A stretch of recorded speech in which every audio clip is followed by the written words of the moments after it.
So I believe it was April 2011, one Thursday over here at Newport Harbor High School, and I had an IEP meeting with my RSP teacher, my mother, I believe the principal, and all of my teachers who one by one came in.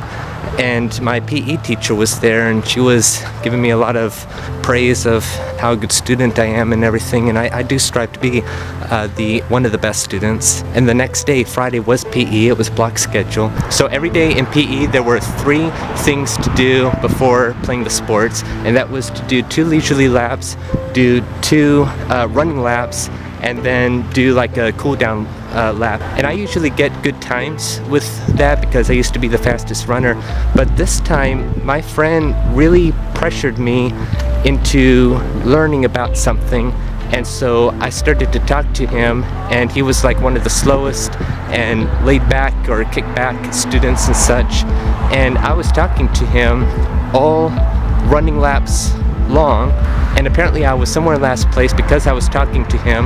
And all the PE teachers, like 3 of them, and I knew all 3 of them, we have a very good rapport, was so shocked that I, of all people, would do this, that I would be one of the last ones, not just one of the last ones, but I missed the time because I ran over the time. And they had me sit down, and they're like, Matthew, Matthew, Matthew. And my PE teacher was saying, Matthew, remember yesterday at the IEP meeting how I was saying how a good student you were and such? And while I was hearing all this, the person in front of me, who also had to stay behind, kept on talking like, what are you saying and such? And so I got confused, and I asked, who are you talking to? Like, which Matthew are you talking to? And that's when one of the other PE coaches yelled to me, you're the only Matthew here.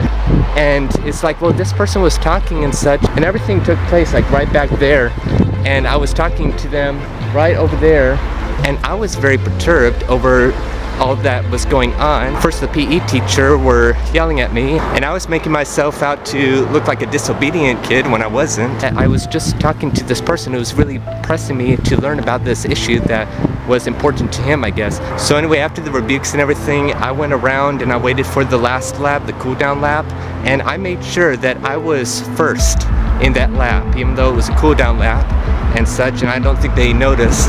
But that night, I was very, very apologetic. I was very sad over what happened, and kind of angered at the same time, and also worried that they got the wrong idea that I turned into this bad kid when I was just talking to my friend who was really pressuring me.